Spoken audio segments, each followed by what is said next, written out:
السلام عليكم. إن أعجبك الفيديو من قناة ليلي بيوتي، لا تنسى الإعجاب بالفيديو والاشتراك في القناة تشجيعاً لنا لنستمر بتقديم المزيد إن شاء الله. السلام عليكم، ازيكم يا بنات؟ عاملين ايه؟ يا رب كلكم تكونوا بخير. النهارده باذن الله هنتكلم عن تساقط الشعر وعلاج تساقط الشعر. بس ما ننساش قبل ما نقول الوصفه، ما تنسوش تصلوا على الرسول. اللهم صل وسلم وبارك عليك يا سيدي يا رسول الله.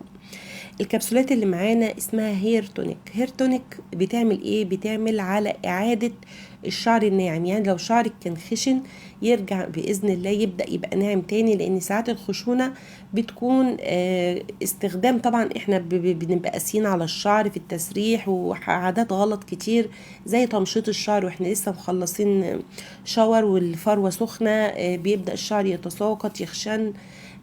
طبعا وفي انواع زيوت رديئه بتبقى موجوده اسمها للشعر، لكن هي للاسف بكل اسف بتزيد من خشونه الشعر.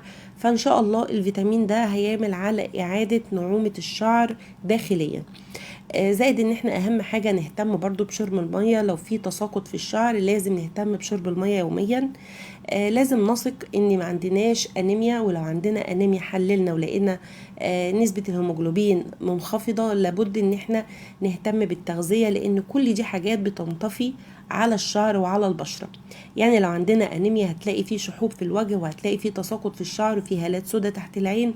كل دي حاجات للأسف من وجود فقر الدم عندك.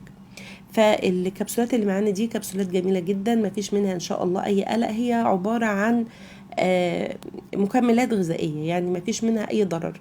يعني في ناس تخاف من الكبسولات وتخاف من الدواء وتخاف من الكلام ده، لا هي دي زي فيتامين، فما تقلقيش عليها خالص. يعني العلبة تعمل لها في حدود 120 أو 130 جنيه، فيها 60 قرص. كل يوم هناخد قرصين، قرص بعد الغداء وقرص بعد العشاء.